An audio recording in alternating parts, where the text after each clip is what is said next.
Ok, muito bom dia.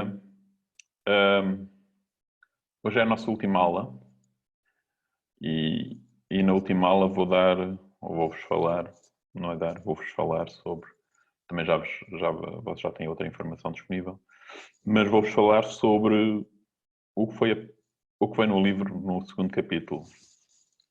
Acho que é no segundo e um bocadinho no terceiro também. Qual é que é aqui a ideia? A ideia é explicar o que é o processo de desenvolvimento de software.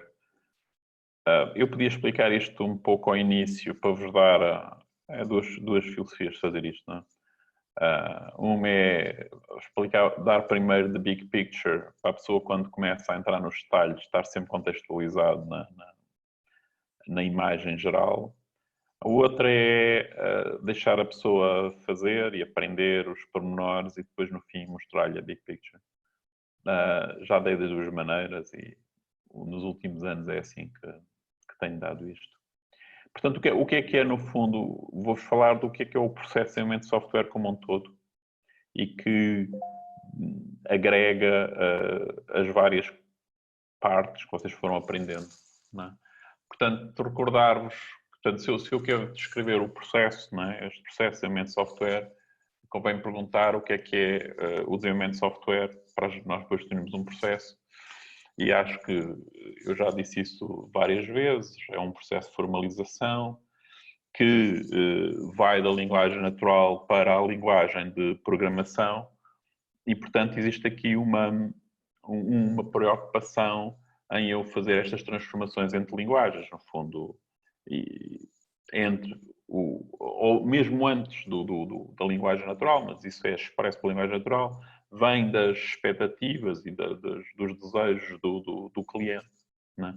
Vai desde aí até, finalmente, a uma linguagem de programação que concretize, portanto, que resolva o problema, né? Ou o desafio que é proposto. Portanto, a gente pode ver isto sempre como um problema de transformação de linguagens, não é? Portanto, tenho aqui um conjunto de ideias acerca do que pode ser um produto e depois tenho o produto final, não é? E o grande problema que eu tenho aqui é que estas coisas não podem não bater certo e, portanto, o processo de desenvolvimento de software é uma forma sistemática que eu tenho de dizer como é que vou daqui, portanto, como é que vou, portanto, dos requisitos ou desta descrição de qual é o problema à solução que executa num computador e que é uma solução digital. Não é? E claro, para isto há várias soluções, não é? Há várias propostas. A diferença das propostas tem um bocadinho a ver com o que de facto as soluções, a diferença das soluções. Não é? E portanto, como é que nós tratamos disto? E, bom, o que normalmente se diz, há duas formas de olhar para isto. Uma é como definir várias linguagens intermédias. E, portanto, a ideia é, se eu quero fazer este salto gigantesco, que é da língua natural, não é? Algo expresso usando português ou inglês, não é? Uma língua natural, para algo em programação, a melhor forma de fazer isto é dar pequenos passos, não é? E, portanto, no fundo, é criar muitas linguagens intermédias e o processo de desenvolvimento de software é o processo de ir gerando estas linguagens intermédias. E, portanto, havendo pouca distância conceptual entre as linguagens intermédias, eu consigo, supostamente, ou pretendo conseguir passar de um lado ao outro, não perdendo informação, não acrescentando informação, ou quando acrescento informação, e as linguagens acrescentam informação basicamente na construção da solução, não mantendo a informação contida na descrição do problema. Né? E é isso que algumas propostas fazem, e portanto a ideia de ter pequenas transformações. Claro que há outros que aquilo que propõem é reduzir o número de linguagens. Portanto, quando dizem reduzir o número de linguagens é, ok, como é que eu faço isto? Portanto, os outros acreditam que se eu fizer muitas transformações, eu vou introduzir, mesmo que as transformações sejam pequenas, eu estou a introduzir ruído nessas transformações. E, portanto, vou tentar reduzir isso e ter menos transformações. E há muitas formas de ter menos transformações, não é? Existem as formas ágeis em que, na realidade, eu trago o cliente para dentro da equipa e, portanto, tipicamente eu estou a construir apenas um artefacto numa linguagem, que é a linguagem final, e o cliente está constantemente a ver o sistema a ser criado, dá feedback rápido sobre esse sistema e, portanto, eu, de alguma forma, garanto que este processo funciona, não é? Que o sistema faz o que o cliente pretende. Há outras técnicas, por exemplo, que é aumentar o nível de abstração da linguagem e, portanto, por acaso há uma forma de explicar isto, que é, ao elevar o nível de abstração da linguagem, eu resolvo o problema numa linguagem que está mais próxima da linguagem do cliente. E daqui para ali é evidente que há outras linguagens, mas só que elas são geradas automaticamente.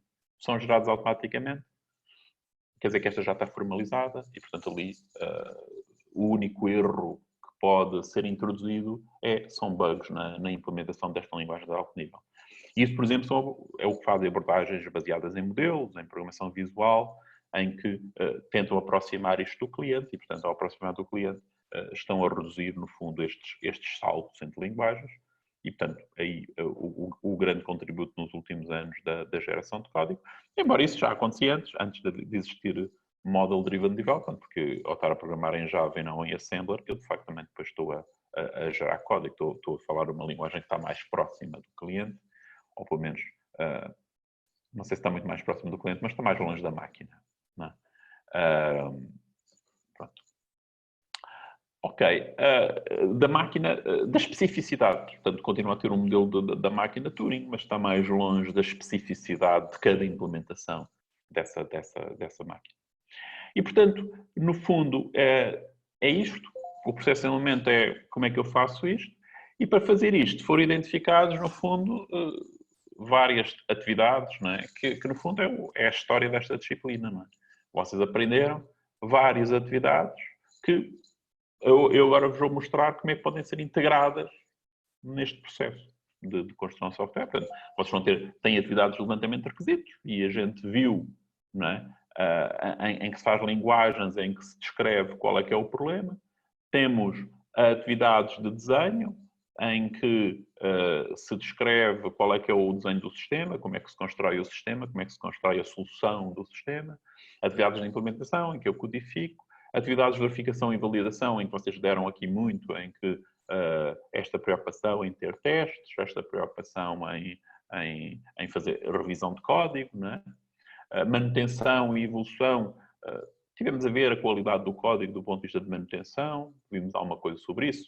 Há mais coisas, portanto, isto é uma cadeira introdutória. Debugging, vimos como é que se faz debug. Ensinei-vos a usar o debug, mas, portanto, começa a haver aqui neste intervalo, eu faço um conjunto de atividades. E, portanto, essas atividades, tipicamente, até trabalham com linguagens diferentes. Ou seja, quando eu faço requisitos, a engenharia de requisitos, eu estou a construir uma linguagem de requisitos. Não é? Quando eu faço desenho, eu estou a fazer modelação de desenho, de arquitetura de software, etc. Portanto, há aqui um conjunto de linguagens e, portanto, isto é o que nós vimos, não é? Nas nossas aulas, não é? Ao longo de todo este semestre.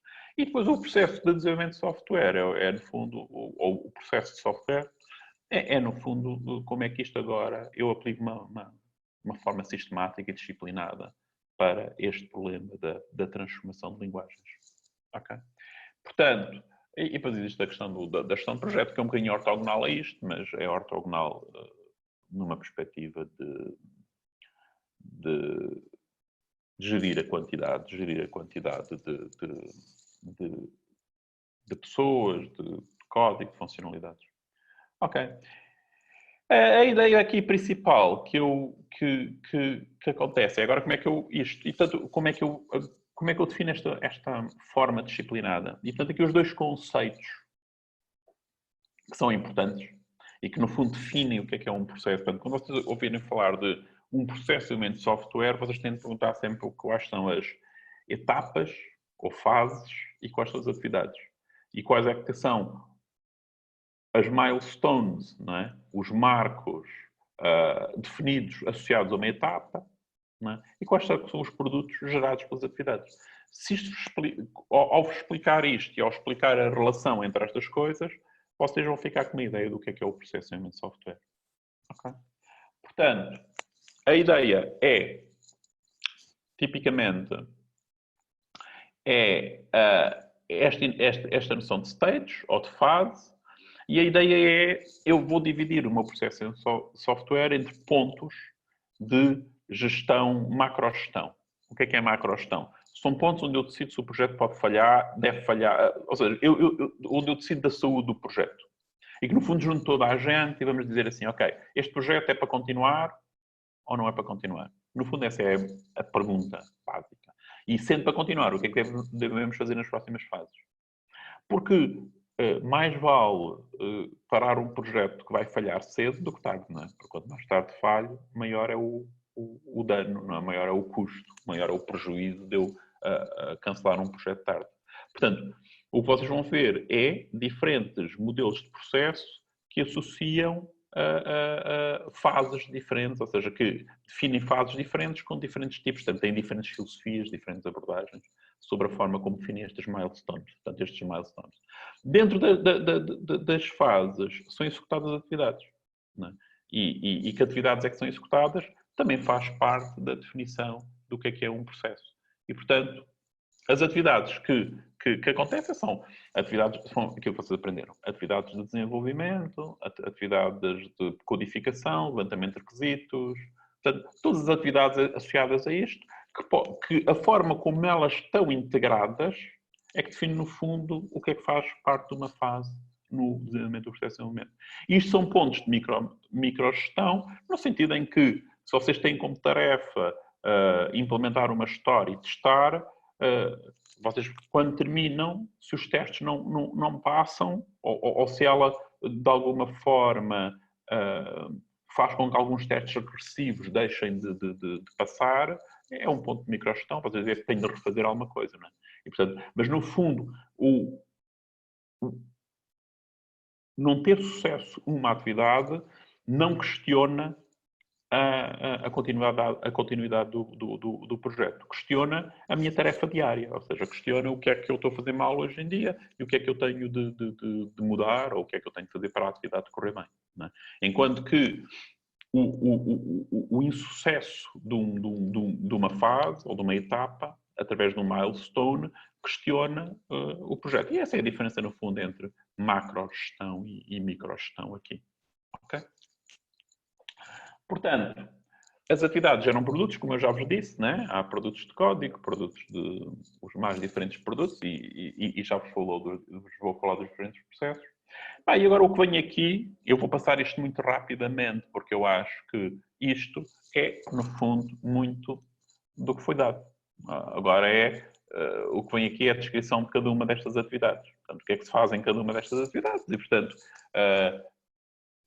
eu aqui só dei uma aula teórica sobre isto, mas vocês, por exemplo, em modelação, veem isto de uma forma mais intensa, não é? Mas, no fundo, o que é a atividade de engenharia de requisitos? É um estudo de viabilidade, onde eu gero um relatório de viabilidade. Portanto, este estudo de viabilidade até já pode ser mais aproximado quase ao modelo de negócio. Depois é uma fase de elicitação e análise de requisitos, depois uma fase de especificação de requisitos e depois validação de requisitos. E isto tem qualidade e, portanto, vocês aprenderam técnicas de fazer isto com qualidade, não é? E garantir que isto atinge os seus objetivos. E, claro, o resultado deste tipo de atividades é ter uma descrição do problema que é para ser resolvido. Não é? Da mesma forma, quando têm desenho e implementação, vocês aprenderam técnicas de definir arquiteturas de desenho, de gerar a arquitetura, só aprenderam, por exemplo, estilos arquiteturais ou padrões arquiteturais, como cliente-servidor, etc. Por exemplo, a base de dados, a especificação da base de dados é o que vocês aprenderam na cadeira de base de dados, em que fazem modelos de dados, não é? E depois, ok, a especificação das interfaces, de componentes, e, portanto, no fundo, também aprendemos aqui quais é que são as boas formas de fazer isto, fracamente ligado, coeso, fortemente coeso, coesão, ligação, entre módulos, portanto, todas as qualidades que, de alguma forma, padrões de desenho que garantem essas propriedades e que me permitem dar flexibilidade ao meu código que eu pretendo. Portanto, vimos técnicas para fazer isto e, portanto, a ideia é, agora vamos pôr depois estas técnicas agora num processo, mas aprenderam técnicas específicas para fazer isto, também técnicas de implementação, quando é que se vale ou não vale a pena seguir normas, se vale ou não vale a pena pôr comentários no código, etc. Depois, vimos também a questão de validação, não é? Na fase, nas etapas de validação, o que é que nós fazemos?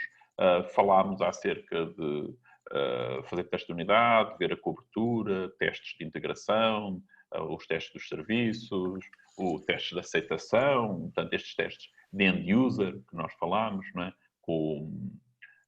Que fizemos portanto, com o Cypress, não é? E, portanto, vocês também aprenderam bastante até nesta cadeira. Há uma preocupação na parte de verificação e validação do código e, portanto, vocês também aprenderam sobre isso. Não é? Depois também aqui um pouco mais isto normalmente às vezes é até conhecido como um modelo em V, em que no fundo há aqui toda uma fase primeiro de desenvolvimento e depois há uma fase de testes que no fundo que está contrabalançado, ou seja, quando faço codifico uma unidade, faço testes de unidade, quando codifico um módulo, faço testes de integração e, portanto, e aqui no fundo vou avançando na composição dos testes, da mesma forma que aqui vou decompondo o sistema, não é? Aqui vou decompondo a construção e aqui vou compondo o teste. Portanto, vou testando. Portanto, dividir para conquistar quando eu sigo estas técnicas, quer de construção, quer de validação. No fundo, é o que está aqui. E aprendemos isso, não é? Aprendemos a questão de tentar isolar, aprendemos, por exemplo, mocks, não é? Como é que eu com os mocks consigo isolar partes e só testar partes, etc. E a última que eu aqui tenho é a evolução do sistema. Foi uma parte que talvez nós não tenhamos falado muito, podíamos ter falado um bocadinho mais, mas é que é a ideia que, no fundo, quando há os requisitos e eu quero fazer uma alteração ao sistema, não é? E a verificação prévia de que o sistema pode ser ou não ser alterado, ou qual é o custo associado à alteração.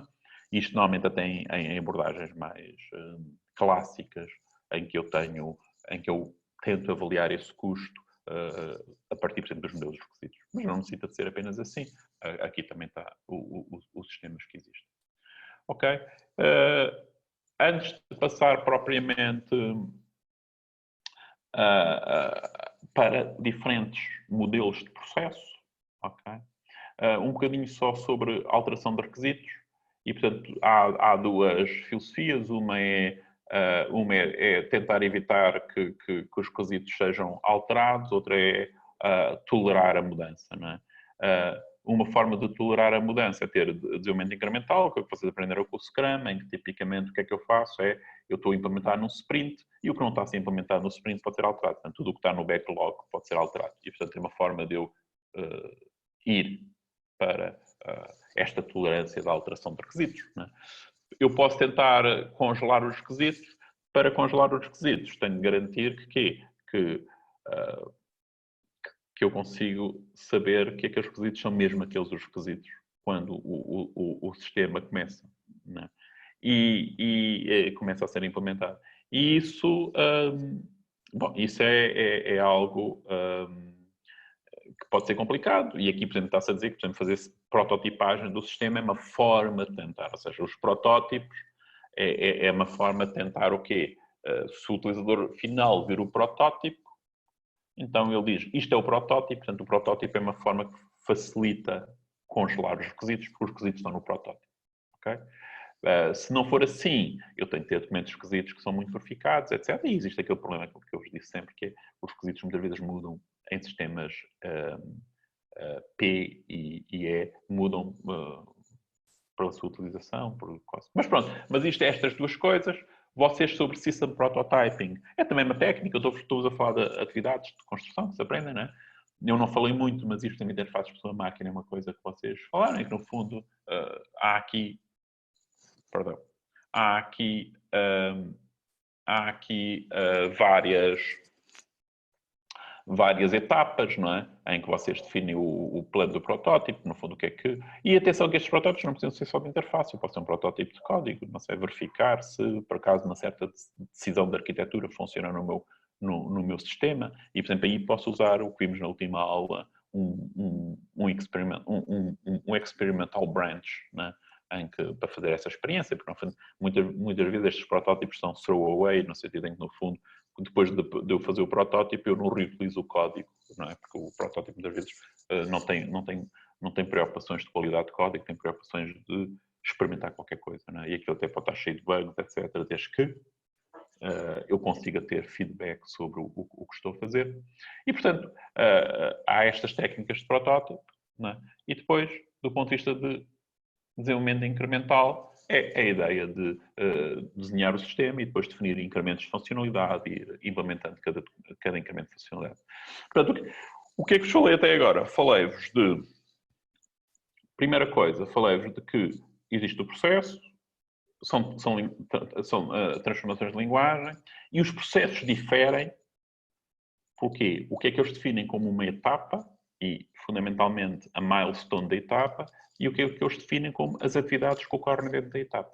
E agora o que eu vos vou mostrar é diferentes modelos de processo do desenvolvimento de software dessa forma, ou seja, relacionando as etapas com as atividades. Ok? E, portanto, o primeiro é aquilo que se chama o Waterfall Model. Ok? O Waterfall Model é muito conhecido. Depois é assim, atenção que isto depois vocês começam a ler e eu estou a dar isto de uma forma para vocês raciocinarem. Não é? Porque depois existem variações do Waterfall Model que... Ok, e, portanto as pessoas discutem, afinal o Waterfall Model até permite feedback. Não. Portanto, eu vou-vos dar aqui uma grelha, no fundo, uma grelha de abordagens. E a realidade, depois, em qualquer projeto real, muitas vezes mistura coisas e, portanto, não há... Portanto, vou ser purista na forma como apresento. E, no fundo, o que é a ideia do Waterfall Model? A ideia do Waterfall Model é que, no fundo, cada etapa executa apenas uma atividade. E a avaliação da qualidade e da continuidade do projeto é pelo sucesso dessa atividade. Pronto, isto é basicamente uma forma de olhar para o Waterfall Model. Ou seja, no Waterfall Model, eu tenho uma etapa em que eu faço os requisitos. No fim dessa etapa eu tenho uma milestone. Portanto, no fundo, as atividades que acontecem dentro dessa etapa são atividades de levantamento de requisitos. Portanto, são todas aquelas atividades que vimos que é preciso fazer para levantar requisitos. E não faço mais nada do que isso. Essa é a ideia. E, quando eu termino esta etapa, eu pergunto, olhando para o documento de requisitos, este projeto vai ter sucesso ou não vai ter sucesso? São estes os requisitos ou não são estes os requisitos? Essa é a pergunta que eu faço. E eu tenho um sim ou um não. Posso ter é preciso levantar mais requisitos, mas não faço mais nada. Depois chego e passo à etapa de desenho. E na etapa de desenho vou, leio o documento de requisitos e faço a arquitetura do sistema e o desenho do sistema. E no fim, olho para o desenho assim, no sistema implementado com este desenho, satisfaz ou não satisfaz estes requisitos? E a resposta é sim ou não. E em função do que for, ok. Se for sim, gera esta documentação, passo para as pessoas que vão implementar. E as pessoas vão implementar, dizem, ok, vão implementar olhando para quê? Para os requisitos e para a arquitetura. E implementam. E depois, ok. E é esta a forma. O que é que isto tem a ver? Tem os pontos de macro-gestão estão associados às atividades. Portanto, eu decido se o projeto continua ou não aqui. Estrutura também muito as equipas de forma funcional. Ou seja, tipicamente vou ter uma equipa de levantamento de requisitos. Vou ter uma equipa de desenho, software. Vou ter uma equipa de implementação. Muitas vezes também separada da equipa de teste. E quê? Tenho uma equipa de integração de sistemas. É que até se eu ter unit testing pode ser os programadores. Mas isto, integração em sistemas, é um Quality Assurance Team. Okay? E aqui já tenho uma equipa que faz a manutenção do sistema. Ou seja, quantas equipas tenho? Os engenheiros de requisitos, os arquitetos de software, que normalmente toda a gente gosta de ser arquiteto de software, porque é uma palavra bonita, os programadores, a equipa de Quality Assurance e a equipa de produção. E são diferentes equipas. E, teoricamente, de acordo com este modelo, estas equipas não precisam de falar. Trocam o quê? Documentos. Okay? Trocam linguagens. E, portanto, este é, de alguma forma, aquela abordagem que diz eu tenho muitas linguagens e vou tentar reduzir a distância entre as linguagens. E, portanto, quando vocês aprendem estas técnicas, tentam aprender técnicas em fazer muito bem o levantamento de requisitos de forma que eu consigo fazer muito bem a arquitetura de forma que eu consigo passar às outras pessoas sem ter feito uma linha de código. Okay? Claro, depois, quando o sistema está em operação, isto tem feedback, tem aqui este feedback, mas, na realidade, a ideia é que isto é estanque. Okay? Isto é o famoso waterfall. Vocês vão encontrar variações disto, mas eu acho que é interessante perceber a filosofia disto, ok? Depois é evidente que vocês, sabendo como é o software, isto não pode ser bem assim, não é? Mas isto também pode trazer muitos problemas entre as equipas, porque na verdade isto tem aqui uma descontinuidade de responsabilidade. Tipicamente estes são os tipos que estão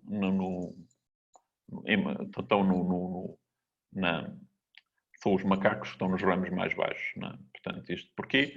Porque tipicamente, reparem, estes fazem o que estes dizem e o que é que eles dizem. E depois estes verificam se estes estão a fazer bem. Certo? Portanto, estes indivíduos, os programadores, são realmente os que estão lá no fundo. O que, é que, na realidade, sendo o software um processo, um elemento de conhecimento, isto pressupõe que estes indivíduos, tanto tão baixo lá em baixo, não, parece que não, né? Parece que não é assim. Bom, uma outra forma de olhar para o processo de desenvolvimento é associar as avaliações às entregas. Ou seja, reparem, eu entrego e avalio o sistema final aqui, com a operação e manutenção, né? Tenho aqui um milestone que é entregar o sistema. Mas nada, ou seja, é só quando termina o projeto. Ok? Se o projeto tem 2 anos, é ao fim de 2 anos que eu vejo se o software a funcionar. Com desenvolvimento incremental, eu divido o meu projeto em pequenos projetos e vou entregando. E vou tendo feedback. E a ideia aqui é que eu conseguir ter feedback mais rápido. Então, como é que isto se faz? Como se faz eu tenho as atividades, pronto, são atividades de especificação, desenvolvimento e validação, portanto, são atividades de levantamentos de requisitos, arquitetura, implementação, teste, só que são feitas por uma parte pequena do software. Portanto, eu numa primeira versão, eu faço tudo isto e gero a primeira versão. Ponho em produção e tenho feedback. E agora vou gerar uma segunda versão, mas quando vou implementar a segunda versão outra vez, quando vou agora desenvolver, não é implementar, é quando vou conceber, fazer análise de requisitos, etc., da segunda versão, já tenho feedback da primeira. E assim sucessivamente até à versão final. Ok? Como é que isto ocorre aqui? Depende, né? Eu posso ter um projeto, um desenvolvimento incremental, em que isto aqui dentro é, na verdade, o quê? É uma pequena cascata. Ou não, ou pode ser uma coisa bottom-up. Ou seja, para já não se está a dizer nada acerca disto, não é? Isto agora, estão a ver, pode ser perfeitamente uma coisa destas para cada pequeno incremento. Ou não, depende da maneira como se trabalha e depende de outras coisas. Portanto, qual é a vantagem disto? A vantagem disto é que eu entrego a primeira versão do sistema, os clientes dizem não é nada disto, vamos cancelar o projeto. Mas até um cancelar mais fácil, não é? Porque é cancelar sobre o que fizemos. Não é? Aqui é cancelar sobre um documento. Aqui é muito difícil de cancelar, é muito difícil as pessoas terem coragem de cancelar aqui um projeto. Porque aquilo são 1000 páginas, não é? E não se cancela 1000 páginas escritas, porque aquilo pode dizer aquilo que, na realidade, quem está em xeque sou eu que cancelo aquilo, porque quem é que diz que aquilo não está bem, não é? Mas é mais fácil cancelar isto, não é? Eu usei e não gostei. Não é o que é necessário. Ou seja, isto facilita, ou seja, desenvolvimento incremental transforma a milestone ou a fase em algo que é o objetivo da fase, que é um ponto de macrogestão. Aqui pode ser um ponto de decisão política, de relação de forças, etc., porque na realidade isto é suficientemente vago para outras coisas virem ao de cima. Não quer dizer que aqui também não venham, mas mais difícil, não é? Ou pelo menos é mais difícil. Ok, pronto. Perceberam o que é que se passa aqui? Depois, o que é que eu tenho a seguir? Tenho um outro processo, e atenção que isto, eles não são, pronto, isto depois eles podem se encadear uns nos outros, como eu vos disse, né? Aqui eu posso ter incremental e aqui dentro posso decidir ter uma cascata, né? Posso decidir ter uma cascata ali dentro, certo? O qual é que é este? Este tipicamente é software baseado em reutilização. E qual é que é aqui a ideia? Aqui a ideia é existe uma fase principal onde eu construo uma arquitetura reutilizável. E se eu construir essa arquitetura reutilizável e verificar que ela é boa, eu digo, aí decido sobre o projeto. Ou seja, se consigo ou não consigo construir uma arquitetura reutilizável. E, portanto, se eu quero construir uma arquitetura reutilizável, o que é que eu tenho de fazer? Tenho de levantar muitos requisitos para perceber qual é que deve ser a minha arquitetura do sistema. Ou seja, isto é um top-down com grande ênfase aonde? Na construção da arquitetura do sistema. Ou seja, o que é que eu faço? O que faço é, tenho especificação de requisitos e depois vou à procura de quê? De software que já existe. Software que já existe que me satisfaz estes requisitos. E dentro deste processo de encontrar o software, eu posso alterar os requisitos. Que isso é uma coisa muito engraçada, que é alguém chega-vos a vocês e diz assim, eu queria ter este sistema. Vocês dizem assim, ok, olha, está aqui um software que não é bem isto. Você tem de abdicar de 10 ou 20% do que está aí. Mas como isto já está feito e não está feito, mas está feito, mas não é exatamente igual, mas se calhar com uma adaptação barata, eu resolvo-lhe 80% do que está aí. E as pessoas mudam. E, portanto, esta ideia, às vezes, de mudar, de eu começar a olhar para software que faz, as pessoas mudam facilmente os requisitos. Portanto, a ideia, portanto, nesta fase, o que é que acontece? É, eu identifico, no fundo, usando componentes que já existem, identifico estes requisitos, identifico ou construo uma arquitetura reutilizável, e depois o que é que eu faço? Bom, depois a única coisa que eu tenho de fazer é configurar o sistema e adaptar componentes que existem e desenvolver novos componentes. E depois integro. Okay? E isto pode chegar ao ponto em que eu tenho muito pouca coisa para fazer. Porquê? Não preciso nem de adaptar, nem de desenvolver novos componentes. No fundo, está quase tudo feito. Ou posso ter muita coisa para fazer. Em que, ok, tenho que configurar a aplicação, adapto alguns componentes e tenho de desenvolver muitos outros. E depois, estes desenvolver muitos outros, se calhar, vou usar Waterfall ou incremental. Tanto faz. Se vocês pensarem, o vosso projeto também pode ser entendido assim. Esta fase foi a fase em que nós escolhemos o quê? Spring Boot, Vue, JPA, Postgres. E construímos ali uma arquitetura onde depois começamos a ver a funcionalidade. Ok?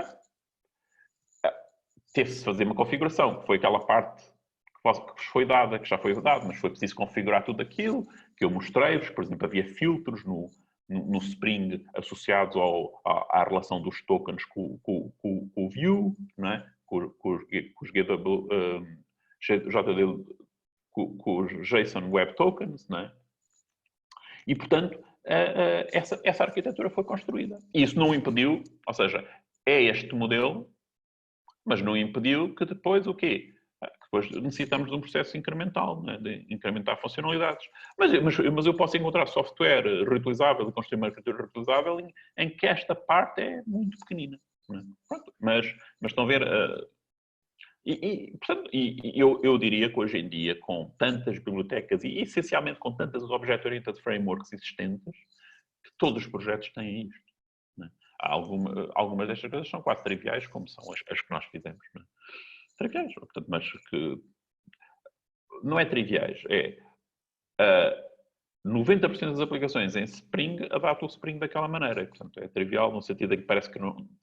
A adaptação, ou dito de outra maneira, a adaptação é domain independent, é independente. Portanto, aquilo que nós fizemos é uma adaptação tecnológica, ok? Mas que tem um grande poder de reutilização, de aplicação web, blá, blá, blá, mas que é independente do domínio. Não é? E, portanto, se eu agora quiser desenvolver uma coisa para vender ações, faça a mesma adaptação, independentemente de qual é que é o domínio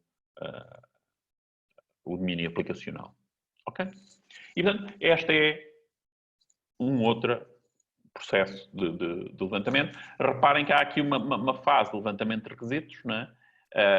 Neste caso, estes requisitos, no nosso caso, eram requisitos muito tecnológicos. Tem de ser uma aplicação web e queremos que seja server-side, client-side. Ok. Mas, se fosse uma coisa mais, se eu estivesse aqui a falar de usar o SAP para os recursos humanos do técnico, não é? Então, isto tinha a ver muito com a adaptação de descobrir como é que funciona o sistema, como é que funciona a gestão de recursos humanos no técnico e, portanto, e isto também depois tem aqui desenvolvimento, adaptação de componentes, etc. E, portanto, aí estes requisitos já são requisitos do domínio. Ok? É bom que vocês vão aprendendo isto. Ok? Muito bem. E depois, existe um outro modelo que também é muito antigo, em que, na verdade, existe uma fase principal que tem a ver com a gestão de risco. Ou seja, em cada momento, eu identifico qual é que é o risco da minha aplicação. Eu identifico qual é que é o nível de risco da minha aplicação, do que vou fazer. Ou seja, normalmente é uma coisa considerada cara, mas que é para projetos complexos. Okay? E então o que é que eu faço? É muito baseado na análise de risco. O que eu faço é, reparem, se vocês olharem para este caminho aqui, isto parece uma cascata. Ok? Que é, atenção, eu posso ter e vou-vos mostrar, posso ter um projeto baseado em análise de risco muito forte, sem necessariamente estar ligado ao cascata. Mas quando isto foi proposto pelo Barry Boehm há muito tempo, o modelo de processo de referência era o cascata. Portanto, o que ele fez, de alguma forma, meteu aqui o cascata. Estão a ver aqui? Requisitos, desenho, implementação, teste. Ok? Meteu aqui o cascata, ok? E faz aqui uma fase de análise de requisitos e prototipagem. No fundo, o que é que ele faz? O que é que diz? Antes de fazer qualquer coisa, eu tento identificar quais são as principais razões porque o projeto pode falhar. Ou seja, o que é que... Vou fazer aqui a concepção. Esta é a fase de fiabilidade, de definir se o projeto vai ter futuro ou não. Não é? Se o projeto faz sentido do ponto de vista de negócio. Não é? E aí faço uma análise de risco associada a isso. Okay? E posso fazer protótipos. E até fazer protótipos. Aqui, requisitos. Não é? O que é que pode falhar nos requisitos? Deixa-me lá ver, o que é que pode falhar nos requisitos?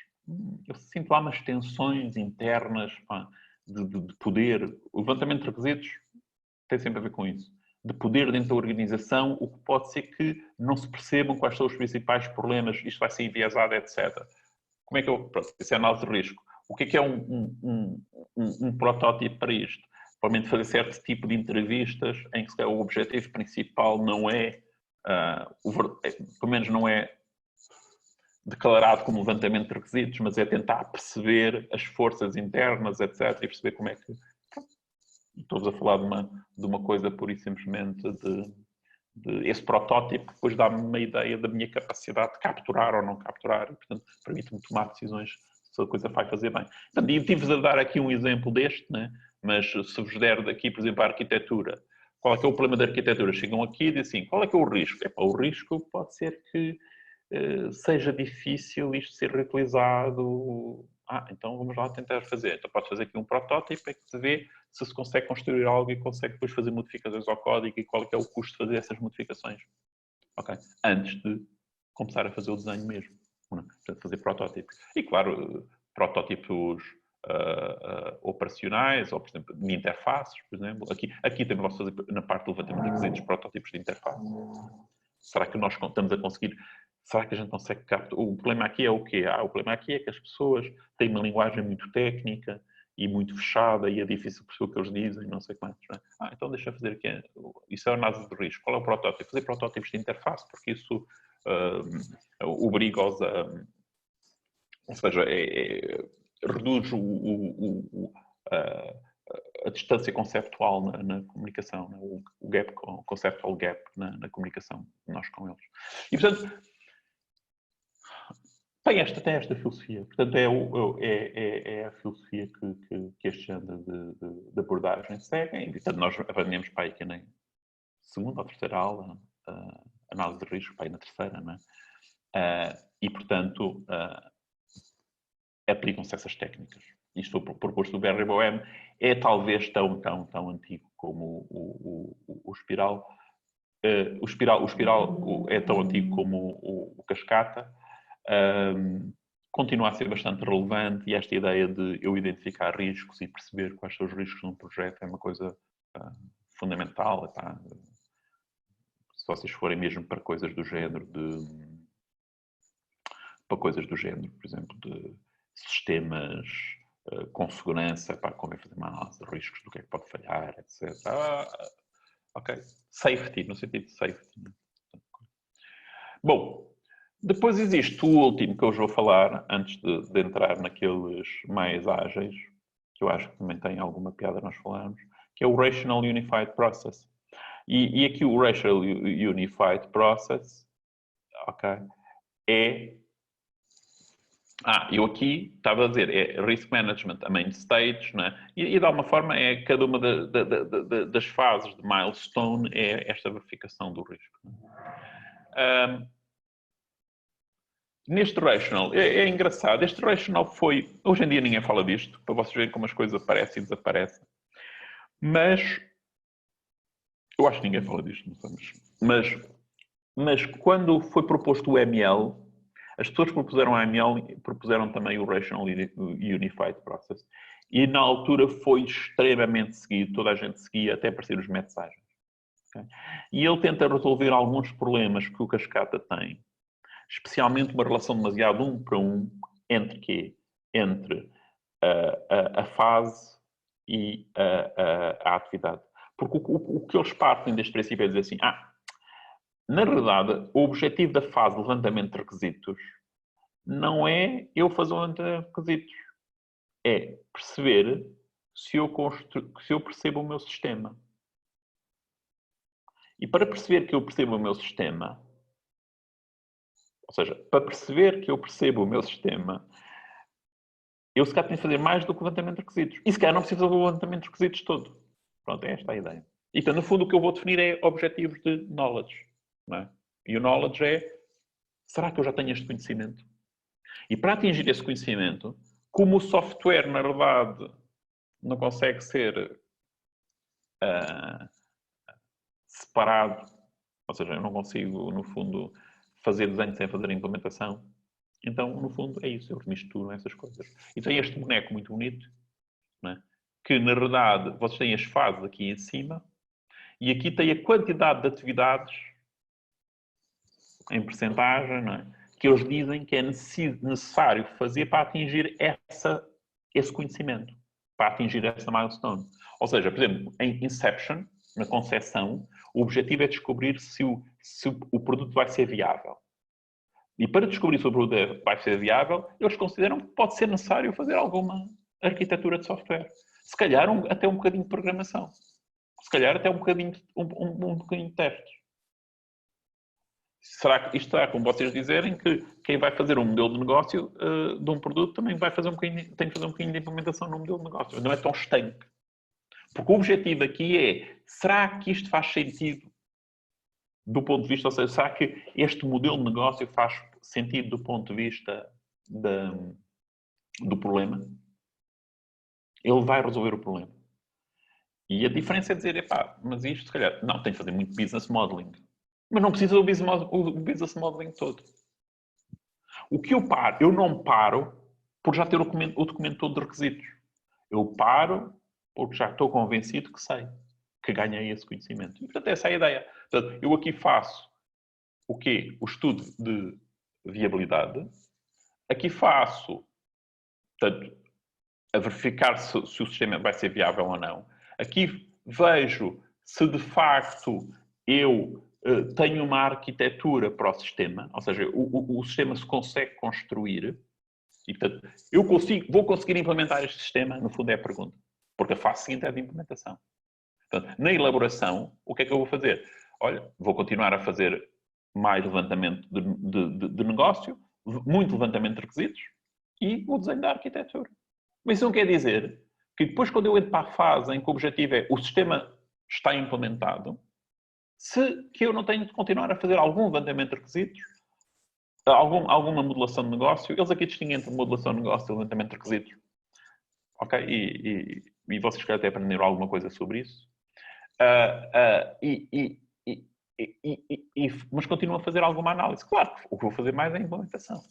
Portanto, é um bocadinho esta ideia de ganhar esse conhecimento. E, portanto, aqui será que o sistema está bom para ser entregue? Será que eu consegui? Se estiver bom, eu até posso dizer que está bom para ser entregue e ainda não fiz a implementação toda. Porque depois, quando vou entregar, na fase em que vou entregar, aqui é o sistema entregue, na fase em que transição para entregar, ainda vou implementar mais coisas, que têm a ver com, se calhar, coisas específicas, para garantir que eu o consiga entregar.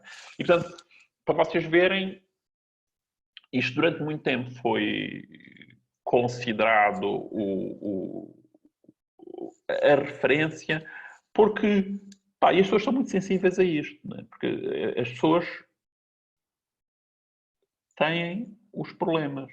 Ou seja, quem desenvolve software passou por coisas deste género e percebeu que estas equipas andavam sempre a lutar umas com as outras. Percebeu que passar a documentação provocava muito ruído. Quando alguém propõe algo que de alguma forma mostra que as atividades não estão tão estanques e o objetivo é atingir conhecimento, as coisas são aceitas. Isto de alguma forma depois desapareceu um bocadinho com os métodos ágeis, mas basicamente porque os métodos ágeis levaram isto, no fundo, se calhar isto mais longe, né? Depois há aqui alguma discussão se isto são entregas parciais, porque repara, estas iterações, esta construção está com várias iterações. Atenção que isto depois pode, é o que eu vos digo, pode ter várias. Eles ademais diziam, isto era um pequeno waterfall. Ok. Pode ter várias combinações, mas eu acho que o que é importante é perceber aqui os conceitos básicos. O conceito básico aqui é uma milestone é atingir um nível de conhecimento, não é atingir um nível de documentação. Pronto. Ok. Certo?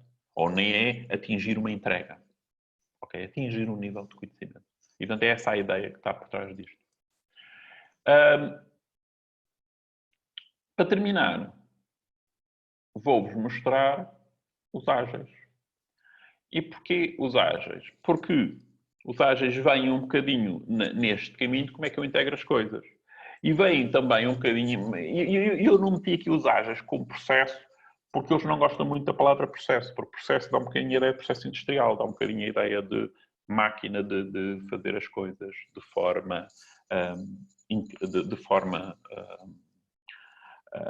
repetitiva, tipicamente que a comunicação é através de artefactos, não através de pessoas. E, portanto, o manifesto define aqui um conjunto de princípios, ok? E os princípios as pessoas e as interações entre pessoas por oposição aos processos e às ferramentas, portanto, no fundo, há por oposição à linha de montagem, e é aquilo que nós vimos do Scrum, ter equipas que comunicam muito, o problema dos canais de comunicação, etc. O outro é software que funciona versus documentação que se percebe, não é? E, portanto, é transformar o quê? É transformar o código no principal artefacto e desconsiderar os outros, não é?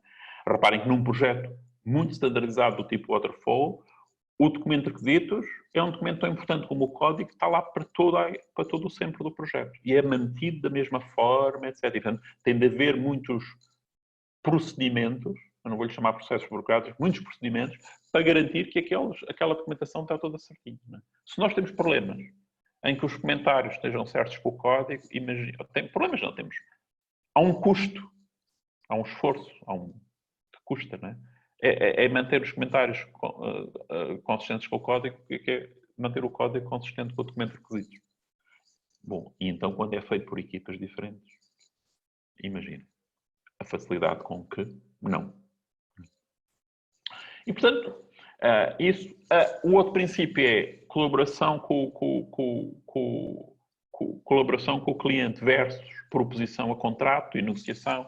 Este é um problema complicado, porque se vocês pensarem, não é, o que é que o Waterfall de alguma forma faz? Não é? O Waterfall o que faz permite-me, por exemplo, eu chegar aqui e defino um documento, por exemplo, chego aqui e faço levantamento de requisitos. Muitas vezes nem faço o levantamento de requisitos todo. define um documento de requisitos, mas não detalhados. Não é? E o projeto é assinado. Nós comprometemos a fazer isto. Portanto, ou seja, já estamos a fazer o quê? A congelar os requisitos. Claro que depois o que as pessoas fazem é que isso é difícil, deixou aquilo suficientemente vago para ser negociado, etc. Portanto, existe muito este processo de negociação, mas as pessoas perdem muito tempo a discutir o que é, em vez de fazer. E, portanto, quando se fala colaboração com o cliente versus a negociação, é um problema que, se vocês forem fazer uma metagem, ele tem de ver como é que fazem isto. Não é? O problema é como é que fazem isto. E atenção que é mais fácil fazer isto se o desenvolvimento for interno à empresa, portanto, um desenvolvimento interno em que, na realidade, vocês, é mais normal haver colaboração. Outras soluções, às vezes, que existem, é, por exemplo, contratação de horas, em vez da pessoa contratar funcionalidade. Eu quero esta funcionalidade, não, contrata o número de horas e a equipa produz funcionalidade em função das horas contratadas. Né? Isto, depois, claro que tem de ter um maior conhecimento do lado da empresa para conseguir, de alguma forma, perceber o que é que se está a passar. Depois, outro princípio é responder à alteração em vez de seguir um plano. E isto é aquela ideia que normalmente se tem, que é, quando eu tenho um plano, não é? Imagina, eu quero chegar daqui a um sítio qualquer, daqui a um mês. E eu planeio isto. Então, amanhã tenho de estar em tal sítio. Depois da manhã tenho de estar noutro sítio, certo? E aquilo que acontece é o quê? Eu amanhã estou no sítio. Satisfeito, estou de acordo com o plano. No dia seguinte não estou lá e o que é que eu faço? Amanhã vou tentar andar um bocadinho mais. No fundo, eu tento o quê? Tento recuperar para respeitar o plano. Isto em software não funciona. Imaginem, a equipa está isto. Hoje temos de fazer isto, fazemos. Amanhã não fazemos, está atrasado. E o que é que dizemos? Vamos trabalhar mais uma hora por dia. Começamos a trabalhar mais uma hora por dia. Começamos a ficar mais cansados. Ao começar a ficar mais cansados, a nossa produtividade baixa. Ok, mas o que é que a gente faz? Temos de respeitar o plano. Então, agora passamos a trabalhar também aos fins de semana. Se vocês tiverem uma equipa de software a trabalhar muitas horas, a produtividade baixa, mas vocês experimentem. Pelo menos, agora depende da pessoa. Eu sou uma pessoa da manhã, não é? Eu à tarde, se estiver a programar à tarde, faço muito mais asneiras do que se estiver a programar de manhã. Ok? Portanto, não vale a pena, a partir de uma certa hora, às vezes à noite chego a casa, tenho qualquer coisa para fazer, abro o computador, e às vezes mais descargo de consciência, mas o que se produz ali é muito baixo. Às vezes de manhã, quando acordo, encontro as soluções todas, não é? Mas é mais... Ou seja, esta ideia de que eu devo seguir o plano não funciona. Então, o que eu tenho de fazer é o seguinte, o plano existe para eu amanhã perceber que não estou de acordo com o plano. E para agora pensar porque é que não estou de acordo com o plano. E mudar o plano. Mudar o que for necessário. Não estou de acordo com o plano porque há coisas que estamos a fazer mal. Porque há coisas que nós. E, portanto, no fundo, a ideia é, reparem, mais vale eu perceber já amanhã que não estou de acordo com o plano, falar com o cliente, alterar as coisas, redefinir o plano e gero as expectativas de uma forma positiva, de andar a correr, e daqui a um mês ainda estou a muitos quilómetros do objetivo e vou dizer ao cliente, olha, aquilo que eu lhe tinha prometido para hoje não é possível e nós estamos lá muito atrás. Portanto, esta ideia de poder reformular o plano é uma ideia que faz algum sentido. Ok? Depois, portanto, isto é algumas das filosofias, da filosofia básica do que são as mensagens. Portanto, estão aqui estes princípios que estão relacionados com aqueles... Eu acho que isto até tem um outro nome, não é bem princípios que eles chamam, porque estas são as 4 mensagens principais. Mas estes princípios estão relacionados. Vocês têm aqui o envolvimento do cliente, desenvolvimento incremental, não é? Entrega incremental para ter os feedback, ênfase nas pessoas, não é? Estar aberto à alteração, não é? A ideia de não fechar, portanto, ou seja, estar aberto à alteração e manter a simplicidade. Não é? Esta eu falei, o problema do over-engineering. Okay? O que é que vou falar? Vou falar da primeira abordagem. Eu acho que ela é a primeira, não sei se é a primeira, mas isso não sei se foi discutido.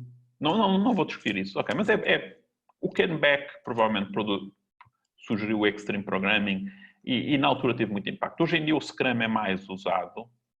Eu acho que se tornou em algo mais...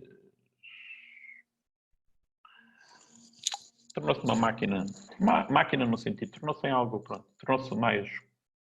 Entrou mais na cultura, né?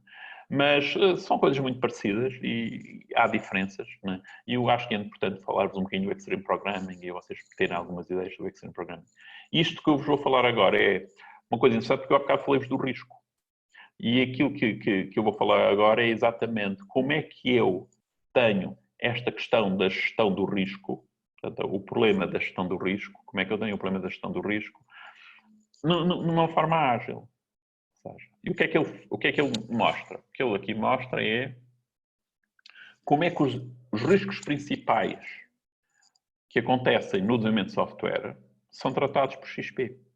Lembra-se quando eu falei em risco, apresentei-vos listas, as 10 principais razões porque é que os projetos de software falham. E o que o Kuckerbeck fez foi, pegou nessas razões e diz, ou seja, então, mas com técnicas de Agile e em particular técnicas de XP, de Extreme Programming, é assim que nós abordamos esta razão porque os projetos falham. É agir vocês aprenderem isto. Qual é que é a primeira? A primeira é, o negócio muda. Que é um projeto que a razão os projetos falham, que é o quê? Eu começo a desenvolver software, certo? E o negócio, quando começo a desenvolver software, o negócio é A, o projeto leva 2 anos, quando eu termino o software, o negócio já não é bem A. Ops. Ok. Então, como é que ele faz isto? Como é que ele resolve isto? Basicamente é não congelar os requisitos. Ou seja, o cliente pode alterar os requisitos que ainda não estão implementados. Que no caso do Scrum equivale a quê? Poder alterar o backlog. Ele pode tirar e pôr histórias do backlog porque tipicamente elas não estão implementadas. O outro é schedule slips. O que é schedule slips? É derrapagens na calendarização. E qual é que é aqui a solução? É pequenas versões de entregar, portanto, desenvolvimento incremental de pequenas versões de pequena duração. Porquê? Porque quando vocês têm um project sleep, qual é que é o problema disto? O problema disto é aquela coisa que eu disse, vocês atrasam, e a pessoa não tem expectativa, a pessoa sabe que o projeto vai falhar na altura. Agora, se eu fizer pequenas entregas, reparem, o meu problema até não é um projeto de 2 anos durar 3. O meu problema é chegar a 2 anos, dizer que ele afinal vai durar 3, que não sei, e não ter nada para mostrar. Ter muita documentação, muita coisa para mostrar. Agora, se ao fim de 2 anos eu tiver muitas versões instaladas, as pessoas estão a usar o sistema. Okay? Mais ainda, se eu tiver muitas versões instaladas, mesmo a ideia de fim de projeto não existe. Porque o que o projeto tem é a versão atual e a próxima que vai ser implementada. O acrescente. Porque após esse acrescente, eles podem dizer assim, já chega, não é preciso mais. Ou podem dizer, não, queremos muito mais. E o projeto, em vez de ser de 2 anos, passa a 5. Isso que se passou a 5, quer dizer que é um projeto de muito sucesso, porque eles, de facto, está a alterar o negócio. Eles estão, de facto, a fazer coisas novas. Okay? E, portanto, esta ideia de eu ter duração curta permite também a ideia de quê? De eu poder verificar realmente, dizer estamos ou não estamos a cumprir os objetivos. E mudar. Okay? A outra é o projeto ser cancelado. O que é o projeto ser cancelado? O projeto ser cancelado é eu dizer, isto afinal não serve para nada. Eu reduzo a possibilidade de cancelar o projeto se os primeiros incrementos for os que tiver mais business value.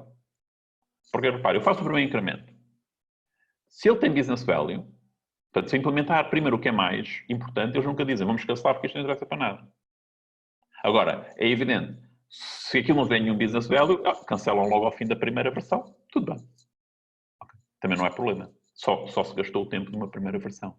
Mas, portanto, é esta ideia de o valor de negócio o maior valor de negócio ser implementado logo no início, evita que um projeto seja cancelado, por se verificar que ele não faz sentido. Okay? Depois, Estes que estão aqui têm a ver com o sistema começar a degradar-se, não é?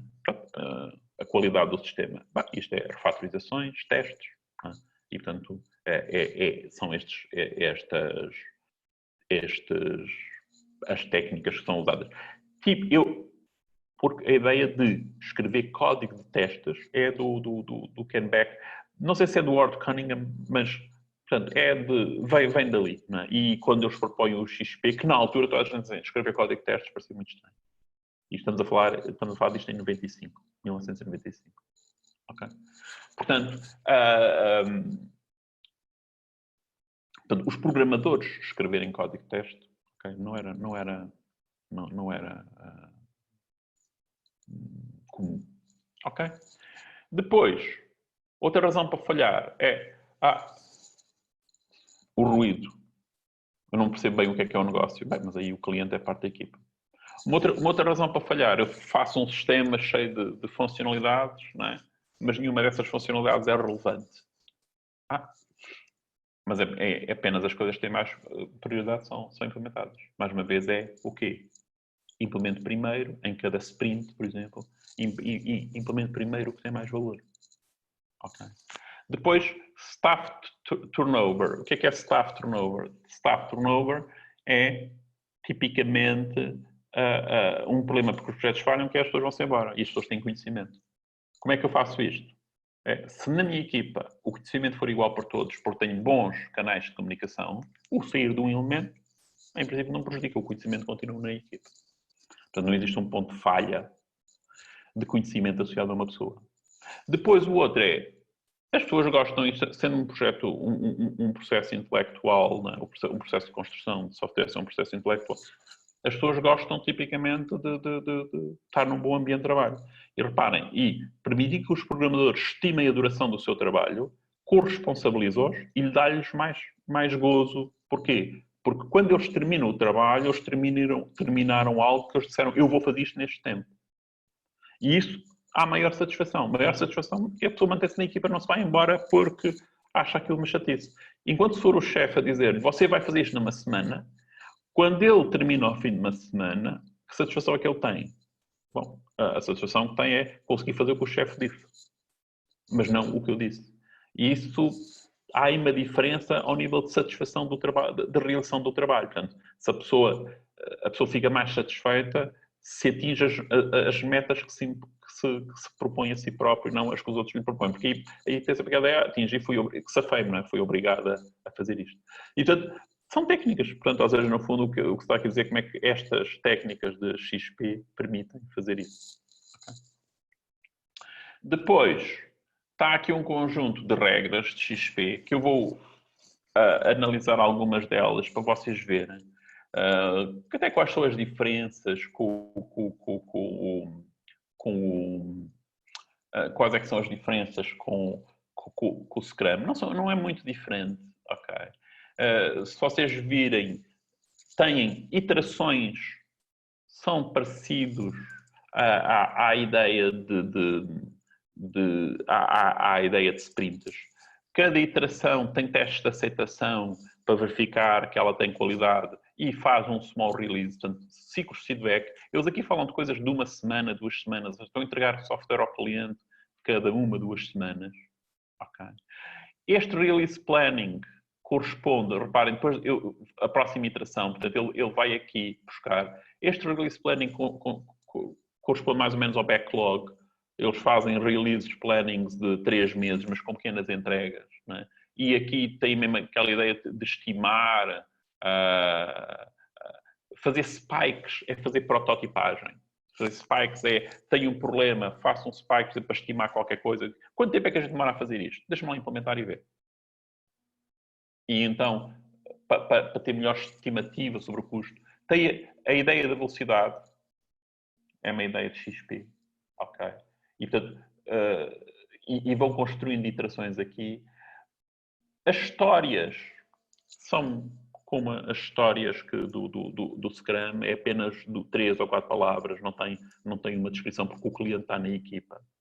Okay? Os cenários de teste de aceitação são feitos a partir das histórias, no fundo. Aqui ele escreve o código que o indivíduo final do negócio vai executar. Uma coisa diferente também, que não é tão referida em Scrum, é a ideia de também haver um architectural spike, que no fundo que é um protótipo da arquitetura, e que isto até vem um bocadinho, né? E que eles chamam uma system metaphor, que vem um bocadinho antes de eu começar a minha release, eu defino qual é que é a arquitetura, é o que nós fizemos, quer dizer, existe o Spring, existe isto, e como é que eles estão juntos, não é? E, portanto, essa definição de architectural spike pode ser visto também como uma relação disto com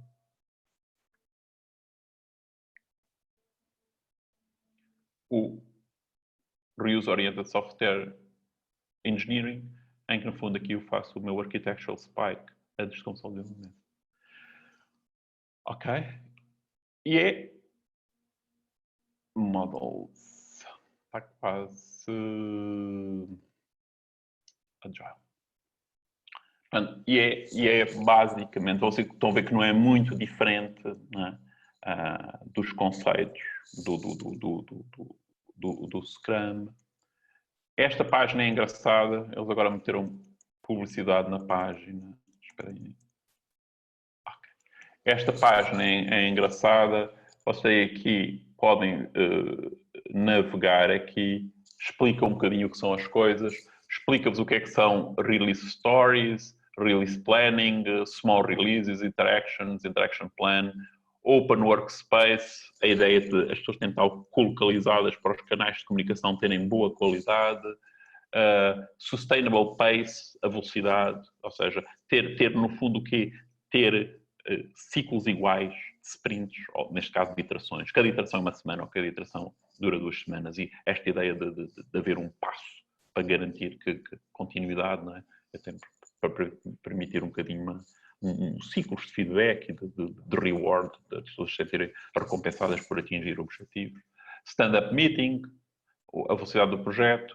People move around, é na realidade dentro de uma pequena equipa, eles falam da possibilidade de uma coisa que se chama pair programming, que é uma coisa que não pegou muito, que a ideia tem sempre duas pessoas a programar uma ao lado da outra e que na verdade estes pares vão mudando. Mas é dentro da mesma equipa, ou seja, tem uma equipa de 5, 6 pessoas e as pessoas vão trabalhando umas com as outras, mas para aumentar o canal de comunicação. Não é mudar as pessoas entre equipas, não é? Que era das coisas que nos padrões que vimos do Scrum, que não faz sentido mudar pessoas entre equipas. Portanto, dentro da mesma equipa, eles trabalham, portanto, aqui, movem aqui as pessoas, né? Para aumentar o conhecimento partilhado dentro da equipa. Ok?